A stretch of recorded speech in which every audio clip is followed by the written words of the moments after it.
Mhm.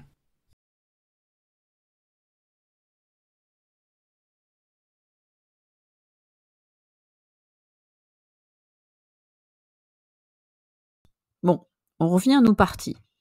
Imaginez, le parti A veut absolument une réduction des impôts, tandis que le parti B insiste, lui, sur l'augmentation des dépenses sociales. Bon, vous voyez qu'il y a un petit blocage. Mais après discussion, ils conviennent d'une réduction modérée des impôts, accompagnée d'augmentations ciblées des dépenses sociales.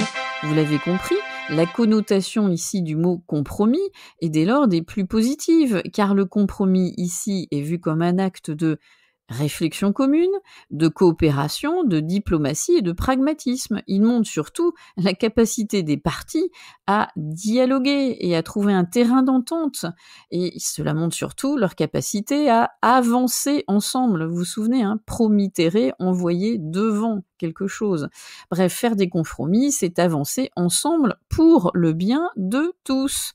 Alors que cela semble étonnant pour certains, un compromis peut même renforcer les relations, résoudre des conflits et permettre des progrès collectifs. Alors que dire du mot compromission ? Eh bien, il provient également du latin compromissio, dérivé du verbe compromittere, comme le mot compromis. La différence réside surtout dans l'évolution sémantique des deux termes, et de ce terme en particulier. Alors que compromissum est resté associé à l'idée d'un accord mutuel positif, constructif, comme on vient de le voir, compromissio a évolué, lui, vers un sens plutôt connoté de façon négative. La compromission en est venue d'ailleurs à désigner l'action de compromettre et de se compromettre, c'est-à-dire de se mettre en situation de faute ou de trahison morale. Cette évolution reflète l'idée de compromettre son intégrité ou ses principes, souvent pour un gain personnel ou peut-être aussi pour éviter des ennuis.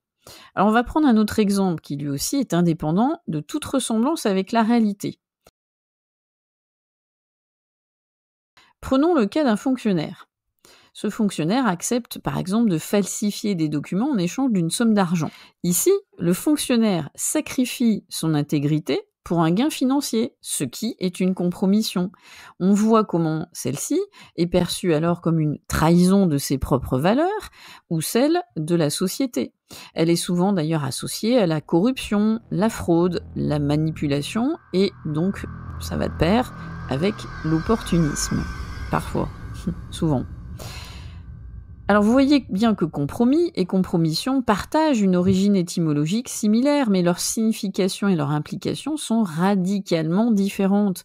Le compromis, si l'on résume, est un outil essentiel pour avancer vers un projet commun, permettant des solutions équilibrées, bénéfiques pour toutes les parties impliquées, alors que la compromission est un piège moral qui peut avoir des conséquences désastreuses sur la confiance et l'intégrité.